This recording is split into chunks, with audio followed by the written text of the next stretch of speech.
Namborini panjakanifana sana Fenofaliana ny lapa lehibe Nantsoin'ireo vahiny rehetra Fa maro no nandatsy ho avy Ny sasany variana tamin'ny raharahany Iafanandao miantso masina Fa mbola nanokatra ny varavarana izy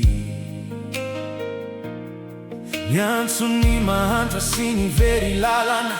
Avianareo rehetra hoy ny fanasana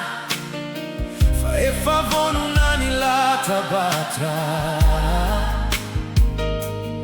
Tsy misery lazanarena izy Fa mitady fovonona iditra Ambory ny fitafianao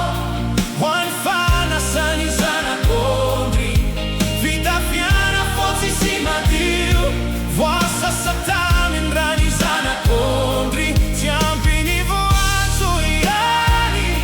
Fa mila fovoaovako Miomana rifanay Fa kaiky ny fampakaram Bady any andanitra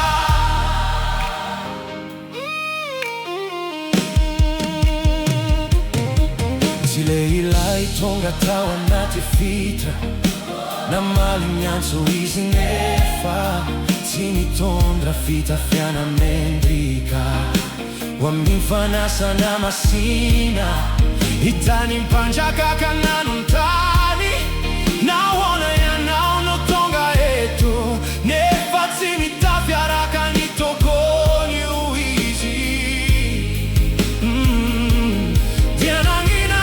tsy nateny izy Tsy nifidirana no zava-dehibe Fa ny fiainana vohomana ny vomilavozina Alohan'ny aonana amin'ny tombo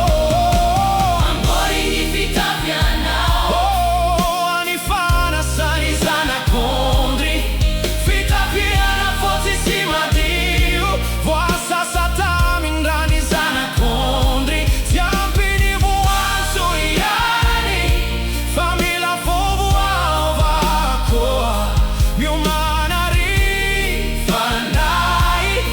Fa kaiky ny fampakaram Bady any andanitra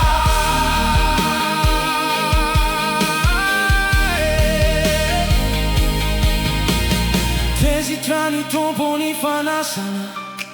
Fa no amavoina ny fahasoavany Ary izay tsy niomana tsara Dia navoaka tany amin'ny aizina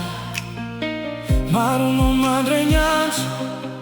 Fa vitsy no tena voafidy Satria ny fanjaka ny lanitra Mitaky fo madio sy masina Cosa tao tsinona Ny famonjena tolotriny re Fa mbola misoka